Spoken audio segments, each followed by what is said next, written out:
Bonjour à tous, alors aujourd'hui on va voir rapidement comment régler cette Casio CA53WF. Vous allez voir, c'est pas intuitif, donc il va falloir utiliser uniquement ces touches-là et également quelques touches du pavé numérique. Allez, c'est parti. Déjà, si vous voulez régler, on va commencer par régler l'heure. Donc, vous naviguez dans les menus avec le gros bouton qui dépasse ici. Donc là, vous avez l'alarme, vous avez Dual Time, c'est pour le deuxième fuseau horaire. Là, vous avez le chronomètre, donc il va falloir arriver sur l'écran avec l'heure. Donc c'est celui-ci. Donc là, vous allez lancer le réglage en appuyant sur ce bouton-là. Par défaut, ça commence par les secondes.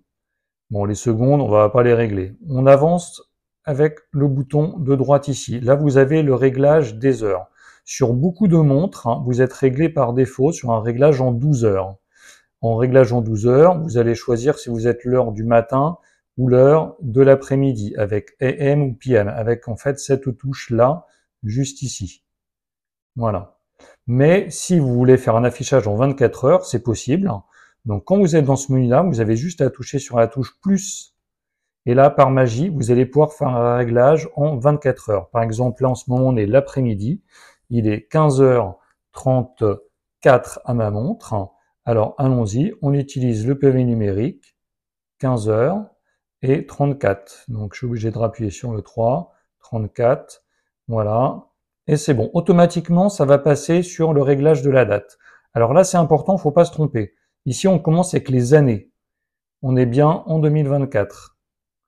Là le réglage du mois, ici c'est du mois. Donc on est au mois d'avril, donc 04. Ah c'est galère. 04, voilà.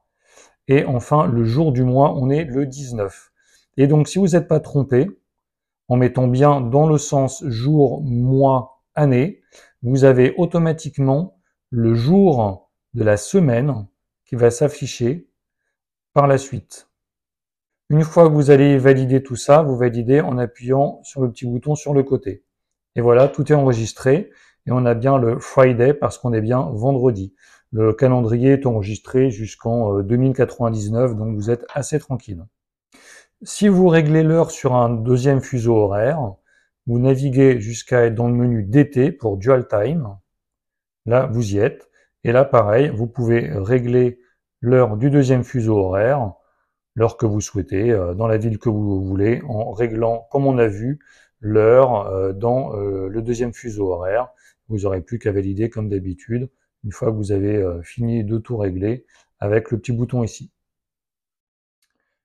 Alors maintenant, si on s'intéresse au réglage de l'alarme et des sonneries, vous allez jusqu'à aller dans le menu alarme, ici. Mais avant d'appuyer sur le côté ici, il faut savoir que si vous appuyez sur la touche X, vous allez avoir une petite cloche qui s'affiche. Ça veut dire que la montre va sonner toutes les heures, va faire un petit bip toutes les heures. Donc ça, bien sûr, on vous le désactivez en appuyant sur la touche X. Pour activer ou désactiver l'alarme, toujours dans ce menu avant même d'avoir appuyé sur le bouton de réglage, si vous appuyez sur la touche 4, vous allez décider si l'alarme est activée ou pas. Et tout ça, ça se traduit par ce petit icône qui vient de s'afficher juste ici. Et là, pareil, vous pouvez le désactiver en appuyant sur la touche 4. Vous avez ici alarme on ou off, c'est la touche 4. Et on désactive. Maintenant, pour régler l'heure à laquelle vous voulez que ça sonne, c'est assez simple. Comme d'habitude, vous appuyez sur le petit bouton ici. Ça s'affiche et si vous souhaitez être réveillé par exemple à 7 heures du matin, et ben on y va. Allez, 7 heures et on va dire 7h30, on se lève pas trop tôt. On est comme ça, on est bon. Et après, de toute façon, c'est comme d'habitude. On n'a plus qu'à valider en appuyant ici. Et voilà, c'est enregistré. C'est simple. Petite chose rigolote, si vous voulez écouter la sonnerie de l'alarme, vous pouvez le faire en appuyant simultanément sur O et plus. Maintenant, pour l'utilisation du chronomètre, c'est assez simple. Vous allez dans le menu dédié ici. Donc pour lancer le chronomètre, c'est la touche plus.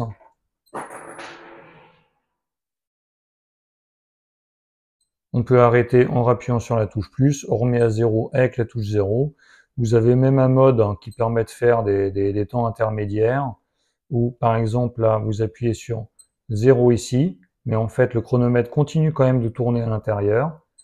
Et là en fait vous voyez que ça a continué, etc., etc. Et puis vous pouvez ensuite remettre à 0 facilement, et voilà. Concernant l'utilisation de la calculatrice, maintenant on va dans le menu où on affiche le 0, juste ici. Bon, c'est assez basique, vous avez les plus, les multiplications, les divisions. Petite particularité, il faut savoir que le 0, c'est pour reset, vraiment remettre à 0.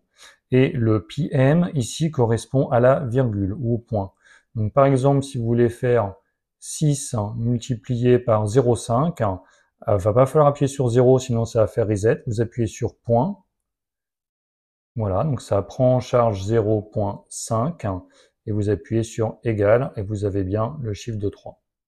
Et voilà, j'espère que cette vidéo vous aura aidé. C'est finalement assez simple, mais pas du tout intuitif. Le manuel d'utilisation, si vous l'avez en main, vous pouvez toujours le regarder. Mais pareil, il n'est pas intuitif du tout. Il est écrit extrêmement petit et il n'est pas en français. Donc si vous avez aimé la vidéo, n'hésitez pas à liker, à la partager, à commenter et à regarder mes autres vidéos. Bye bye!